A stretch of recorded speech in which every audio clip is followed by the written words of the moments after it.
Innal hamdalillah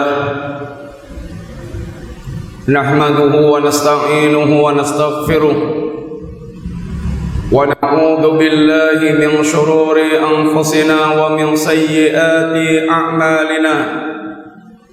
Man yahdihillahu fala mudilla lahu wa man yudlil fala hadiya lahu.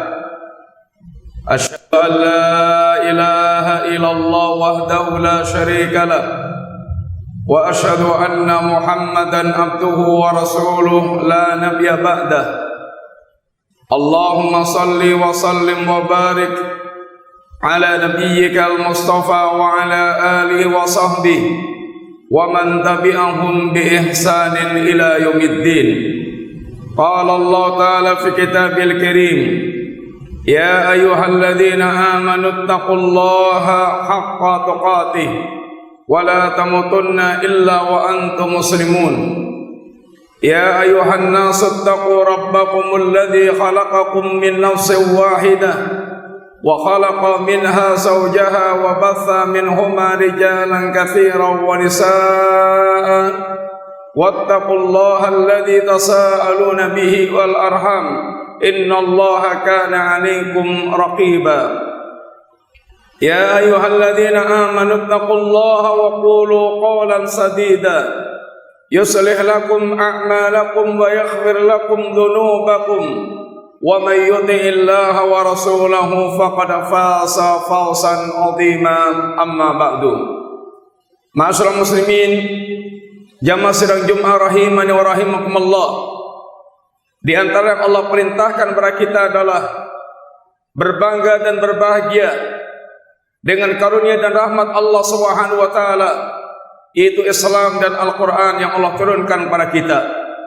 Qul bi fadlillahi wa bi rahmatihi fabidzalika falyafrahu huwa khairum mimma yajma'un. Katakanlah, dengan karunia dan rahmat Allah Subhanahu wa taala hendaklah kalian berbahagia, kalian berbangga, bergembira, karena sungguhnya karunia dan rahmat Allah, Al-Quran dan Islam yang Allah turunkan pada kita, yang Allah berikan pada kita, itu lebih baik dari seluruh apa yang dikumpulkan oleh manusia dari perkara dunia yang ada. Ma'asyiral muslimin rahimani rahimakumullah, di antara kebanggaan seorang muslim terhadap agama yang Allah berikan kepadanya, bahwa agama ini adalah agama semua para nabi dan rasul. Tidak ada seorang nabi dan rasul pun kecuali seorang muslim dan mendakwahkan hakikat ajaran Islam, yaitu tauhid. Berkata Nabiullah Nuh alaihissalatu wassalam, wa umirtu an akuna minal muslimin. Aku diperintahkan Allah untuk menjadi seorang muslim. Berkata Nabiullah Musa alaihissalatu wassalam, alaihi tawakkalu in kuntum muslimin. Hendaklah hanya kepada Allah kalian bertawakal seandainya kalian orang-orang Islam. Berkata Nabiullah Yusuf alaihissalatu wassalam, tawaffani musliman wa alhiqni bisalihin. Ya Allah, matikan aku sebagai seorang muslim dan pertemukan aku dengan orang-orang saleh. Bilqis ketika masuk Islam, setelah mendapatkan dakwah Nabiullah Sulaiman, dia mengatakan aslamtu ma'a Sulaiman, aku Islam bersama Nabiullah Sulaiman. Dan pengikut Nabiullah Isa pun mengatakan washhad bi anna muslimun, saksikan kami adalah kaum muslimin. Sehingga Islam adalah agama semua nabi dan rasul. Sehingga Nabi katakan al-anbiya'u dinuhum wahidun, seluruh para nabi dakwah agama mereka satu, yaitu dinul Islam, dan dakwah mereka satu, ini dakwah tauhid, ajakan untuk mereka hanya semata-mata menyembah Allah Subhanahu wa taala. Ma'asyiral muslimin rahimani rahimakumullah, di antara kebanggaan seorang muslim dengan agama ini, Allah jadikan agama yang sempurna, yang mencukupi segala-galanya, yang tidak membutuhkan, yang kita tidak lagi membutuhkan selain apa yang telah diturunkan oleh Allah Subhanahu wa taala. Sebagaimana ayat yang Allah telah sampaikan yang telah kita hafal, al-yauma akmaltu lakum dinakum wa atmamtu alaikum nikmati wa raditu lakumul Islam madina. Dan pada hari ini, hari Jumat, waktu wukuf Arafah, Allah Subhanahu wa taala, aku sempurnakan agama untuk kalian dan aku cukupkan nikmat ke atas kalian. dan aku ridha Islam menjadi agama kalian. Nikmat yang sangat mengundang orang Yahudi, bahkan hasad iri kepada kaum muslimin, dan bahkan mereka pernah mengatakan, ya Amirul Mukminin. Orang seorang Yahudi mengatakan pada Khalifah Amirul Mukminin Umar bin Khattab radhiyallahu anhu, ya Amirul Mukminin, taqra'una ayatan fi kitabikum law nasalat alaina ma'syaral yahud latakhadna idan. Wahai Amirul Mukminin, sungguh kalian telah membaca satu ayat dalam kitab kalian yang seandainya ayat itu turun kepada kami segenap orang-orang Yahudi, niscaya hari turunnya ayat itu akan kami jadikan sebagai hari Id, hari raya. Ayat apa itu kata Umar? Ayat al-yauma akmaltu lakum dinakum wa atmamtu alaikum nikmati wa raditu lakum al-islam madinah. Kata Umar, kami tahu ayat ini turun di hari Jumat saat kaum muslimin sedang wukuf Arafah, semuanya merupakan hari agung, hari raya kaum muslimin. Masalah muslimin rahimani wa rahimakumullah, bahkan Rasul kita yang mulia sallallahu alaihi wasallam telah menegaskan kepada kita di antara kesempurnaan agama ini dengan ungkapan beliau, taraktukum alal bayda lailuha kanahariha la yasiqu anha ila halik. Telah aku tinggalkan kepada kalian cahaya putih yang malamnya seperti siangnya. Ini terang benderang, ini agama yang diwariskan oleh Nabi kepada kita ini, seperti cahaya putih digambarkan malamnya seperti siangnya, terang benderang. Tidak ada satupun dari perkara kehidupan kita kecuali telah diterangkan dalam agama ini. Dan bahkan Nabi kita mengatakan, ma baqiya syai'un yuqarribukum minal jannah wa yubaidukum minan nar illa qad buyyina lakum. Tidak ada yang tersisa lagi perkara yang akan mengantarkan kalian ke surga, yang akan mendekatkan kalian ke surga, dan akan menjauhkan kalian dari neraka, kecuali telah diterangkan semua itu kepada kalian. Semua ini menunjukkan tentang kesempurnaan ajaran agama ini, sehingga seorang muslim telah dicukupkan Allah dengan Qur'annya, dengan as-sunnahnya, sehingga tidak membutuhkan lagi ajaran-ajaran selain apa yang diajarkan Allah dan Rasulnya sallallahu alaihi wasallam. Di antara pula kebanggaan seorang muslim dengan agama ini, Allah jadikan agama ini agama yang penuh dengan keindahan, agama yang penuh dengan toleransi, agama yang dimudahkan oleh Allah Subhanahu wa taala. Nabi kita yang mulia sallallahu alaihi wasallam mengatakan, ahabbu din ilallah al-hanifiyah as-sam'ah. Agama yang paling dicintai Allah adalah al-hanifiyah, agama yang tegak di atas asas tauhid, agama yang condong kepada fitrah tauhid, dan samhah, agama yang penuh dengan toleransi. Masa muslimin rahimani rahimakumullah, Allah turunkan agama ini dalam rangka untuk mewujudkan masalih, mewujudkan berbagai macam kebaikan-kebaikan kehidupan, dan dalam rangka menghindarkan berbagai macam madarat dari tengah-tengah kehidupan manusia. Allah turunkan agama ini dalam rangka untuk menjaga 5 hal yang sangat asasi: menjaga agama, menjaga akal manusia, menjaga jiwa manusia, menjaga harta manusia, dan menjaga nasab. Ini 5 hal yang sangat asasi dalam kehidupan seorang manusia. Menjaga agama, Allah Subhanahu wa taala perintahkan kepada kita dari semangat mempelajarinya, semangat mengamalkannya, semangat mendakwahkannya, semangat membela dari berbagai macam penyimpangan-penyimpangan terhadap agama ini, dan bahkan berjihad terhadap orang-orang yang mereka akan merusak agama ini, dan bahkan memberikan hukuman mati terhadap orang yang mereka murtad dan akan mempermainkan agama ini, sehingga agama ini terjaga dengan baik. Islam datang untuk menjaga akal manusia. Islam mengarahkan akal kita agar digunakan sebaik-baiknya, agar maksimal hasilnya. Dan Islam melarang kita melakukan segala hal yang akan merusak akal kita, baik cara berpikir yang rusak, maupun mengkonsumsi makanan atau minuman yang akan merusak akal. Di antaranya semua minuman keras, semua yang akan memabukkan manusia, yang akan menutup dan menghilangkan akal manusia, diharamkan oleh Allah Subhanahu wa taala. Islam datang untuk menjaga jiwa manusia. Islam sangat mengapresiasi orang yang mereka memelihara jiwa manusia. Barang siapa memelihara jiwa manusia seperti menghidupkan seluruh manusia. Barang siapa membunuh satu jiwa seperti membunuh semua jiwa manusia. Terbunuhnya jiwa manusia perkara yang sangat besar dalam agama kita. Walaupun bahkan mereka seorang kafir sekalipun, di mana Allah katakan, "Man qatala mu'minan muta'ammidan fajaza'u jahannam khalidan fiha wa ghadiballahu alaihi wa la'anahu wa a'adda lahu adzaban 'azima." Barang siapa membunuh seorang mukmin dengan sengaja. Mukmin itu bertingkat-tingkat. Ada mukmin yang sempurna imannya, ada mukmin yang sedang imannya, ada mukmin yang rendah imannya. Semua orang mukmin dengan segala kategori ini haram untuk dibunuh, kecuali yang dibenarkan untuk dibunuh. Tapi asalnya haram untuk ditumpahkan darahnya. Barang siapa membunuh seorang mukmin dengan sengaja, balasan mereka adalah jahanam, kekal di dalamnya. Allah murka dengannya, Allah laknat dia, dan Allah sediakan baginya azab yang besar di akhirat kelak.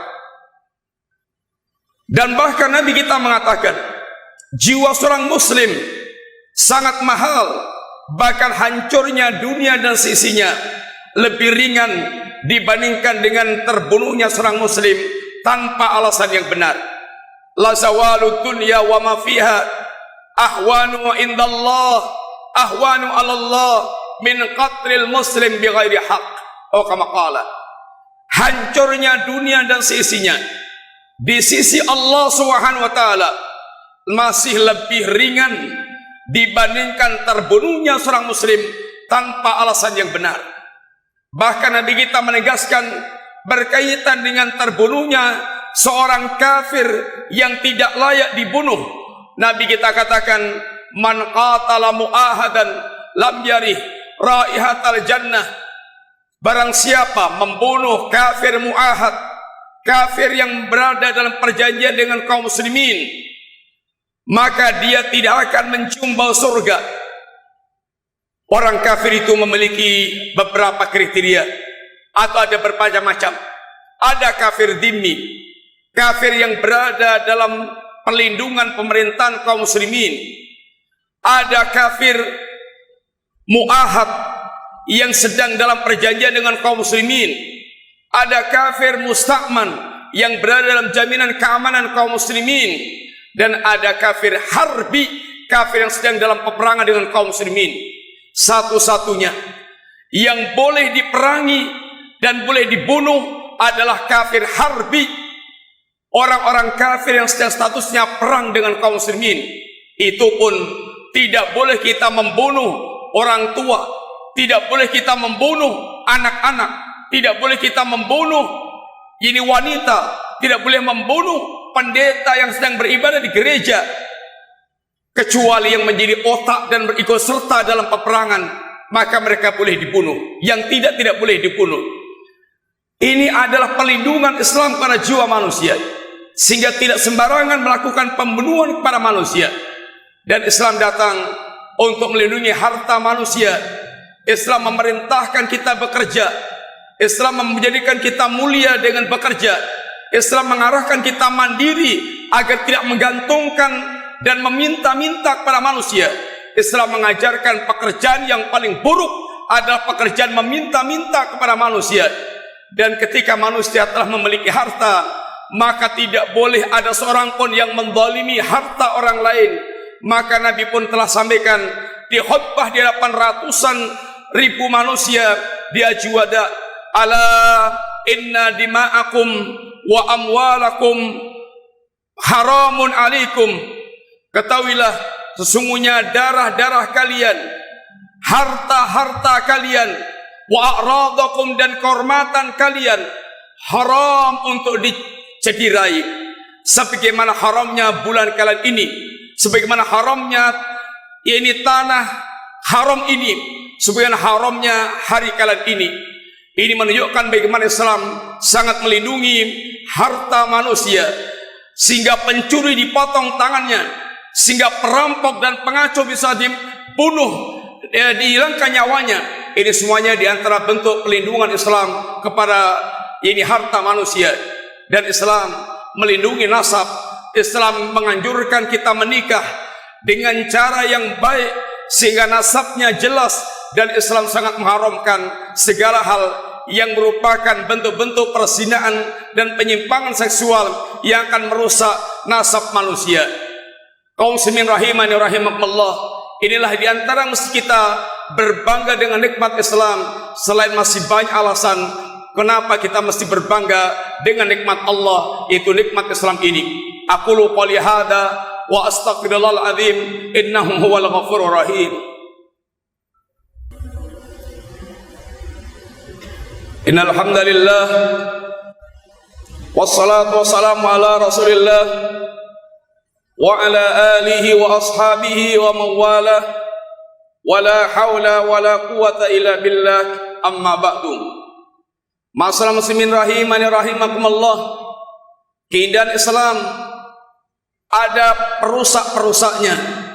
Di antara perusak keindahan Islam adalah orang-orang yang mereka bersikap bodoh terhadap Islam, atau orang yang mereka bodoh terhadap Islam, sehingga kebodohan mereka tidak mencerminkan dirinya sebagai seorang muslim. Bagaimana dia akan mencerminkan sebagai seorang muslim ketika dia tidak paham tentang apa itu hakikat Islam? Sehingga ada seorang muslim yang mereka tampilannya bahkan musyrik, ada seorang muslim yang tampilannya kafir, ada seorang muslim yang tampilannya ahli maksiat, ada seorang muslim yang tampilannya sama sekali tidak mencerminkan ajaran Islam karena kebodohan dia sebagai seorang muslim, sehingga orang tidak melihat dia ada pancaran Islam pada dirinya. Bagaimana orang akan melihat Islam sedangkan pada dirinya tidak ada atau tidak mengerti tentang hakikat Islam? Yang kedua, di antara perusak Islam adalah adanya orang-orang yang mereka ekstrim, orang-orang mereka hulu. Dalam kita mengatakan iyyaka wal ghuluwa fid din, hati-hatilah kalian, jauhkan oleh kalian dari berlebih-lebihan dalam agama, sikap ekstrim dalam agama. Agama ini adalah agama tawassut, agama wastiyah, agama pertengahan. Barang siapa yang tidak faham dengan Islam yang diajarkan oleh Rasulullah sallallahu alaihi wasallam dan yang difahami oleh para sahabat Nabi, pasti dia akan terjerumus dalam sikap ekstrim, keluar dari batas Islam, sehingga di dalam sejarah kita dipertontonkan dan diberikan pelajaran tentang adanya orang-orang Khawarij yang mereka bahkan mengkafirkan sekelas Amirul Mukminin Ali bin Abi Thalib, mengkafirkan Muawiyah bin Abi Sufyan, sampai pada tingkat akhirnya menghalalkan darah-darah kaum muslimin. Dan sampai zaman kita pemikiran-pemikiran seperti itu akan senantiasa berkembang dan kita tidak mengingkarinya, karena likulli qaumin warithun, setiap kaum pasti ada pewarisnya. Jika pernah muncul sebagaimana orang-orang Khawarij, maka akan muncul pula, akan terus pula generasi-generasi berikutnya. Dan kita menyaksikan di tengah-tengah kaum muslimin adanya orang mereka ekstrim yang gampang mengkafirkan, gampang membunuh, menghalalkan darah kaum muslimin, sehingga mereka kafirkan orang tuanya, mereka kafirkan tetangga kanan kirinya, mereka kafirkan gurunya sendiri, mereka kafirkan masyarakat kaum muslimin, mereka kafirkan penguasa kaum muslimin, lalu mereka halalkan darah mereka, sehingga mereka benar-benar memiliki pemikiran yang sangat mengerikan, dan ini merupakan bagian perusak daripada Islam. Yang ketiga, perusak Islam adalah orang mereka memiliki memang makar-makar yang busuk pada Islam, memiliki niat-niat yang jahat kepada Islam. Dan ini semuanya telah disebutkan dalam hadis Rasulullah SAW. Nabi berkata, akan muncul layak tiala nasi zamanun, akan muncul di tengah manusia. La ya'ti 'alan nasi sanawatun khatta'an, akan muncul di tengah-tengah manusia tahun-tahun yang penuh dengan tipuan. Apa itu tentang tipuan? Ini yu'tamanu fiyal kha'in, orang-orang yang mereka pengkhianat dianggap amanah. Wa yukaddabu fiyas sadiq, orang-orang yang jujur bahkan mereka dianggap pendusta. Wa yantiqu fiha arwaibidah, dan berbicara pada saat itu arwaibidah. Siapa itu ya Rasul arwaibidah?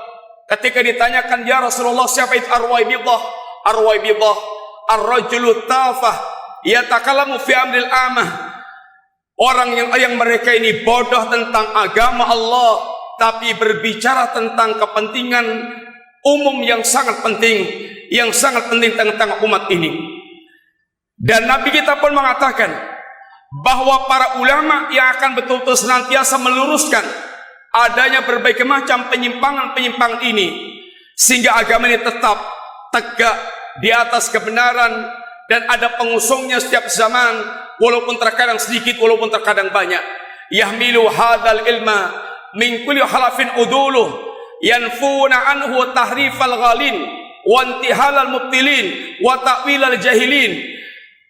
Agama yang diwariskan oleh Rasulullah SAW ini akan senantiasa dipanggul, diemban tugas ini oleh para ulama yang adil, yang para ulama ini tugas mereka balaghul haq, menyampaikan al-haq, tablighul haq, menyampaikan kebenaran. Selain itu juga menolak berbagai macam sikap-sikap ekstrim yang terjadi di tengah-tengah umat ini. Yanfuna anhu tahrifal ghalin, menolak berbagai macam penyimpangan-penyimpangan yang dilakukan orang-orang ekstrim. Wantihala mubtilin, dan membongkar kedua keperdustaan, kebatilan yang dilakukan oleh alul batil, wa ta'wilal jahilin, dan meluruskan takwilnya orang-orang yang bodoh. Orang yang bersikap ekstrim, ahlul batil, dan orang-orang yang bodoh tentang agama tapi tampil di tengah-tengah umat ini diantara para perusak agama. Dan yang terakhir adalah alaimatul mudillun, pemimpin-pemimpin yang menyesatkan. Pemimpin ini bisa umara, bisa penguasa, dan bisa ulama, bisa orang alim, tapi mereka dikatakan Nabi du'atun ala abwabi jahannam, berdiri di pintu-pintu jahannam. Ajakannya bukan kepada tauhid, tapi mengajak kepada syirik.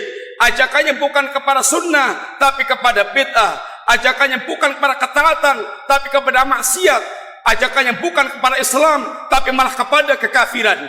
Menyanjung kesyirikan, menyanjung kekafiran, menyanjung kemunafikan, dan menghantam Islam dan kaum muslimin. Ini adalah du'atun ala abwabi jahannam. Mudah-mudahan Allah Subhanahu wa taala melindungi kita agar tetap istiqamah di atas agama ini hingga kita kembali kepada Allah dalam keadaan husnul khatimah dan dipanggil Allah dengan panggilan indah, ya ayatuhan nafsul mutmainnah irji'i ila rabbika radiyatan mardiyah fadkhuli fi ibadi wadkhuli jannati. Innallaha wa malaikatahu yusalluna ala nabi ya ayyuhalladzina amanu sallu alaihi wa sallimu tasliman. Allahumma ighfir lil mu'minina wal mu'minat wal muslimina wal muslimat al ahya'i minhum wal amwat. Rabbana la tuzigh qulubana ba'da idh hadaitana wa hab lana min ladunka rahmah innaka antal wahhab. Rabbana ighfir lana wa li ikhwanina alladhina sabaquna bil iman wa la taj'al fi qulubina ghillan lil ladzina amanu rabbana innaka ra'ufur rahim. Allahumma aslih lana dinana alladhi wa ismatu amrina. Allahumma aslih lana dunyana allati fiha ma'ashuna. Allahumma aslih lana akhiratana allati fiha ma'aduna. Waj'alil hayata ziratan lana min kulli khair, waj'alil mauta rahatan lana min kulli syarr. Rabbana atina fid dunya hasanah wa fil akhirati hasanah wa qina adzaban nar, wa qina adzaban nar. Walhamdulillahi rabbil alamin. Aqimus shalah.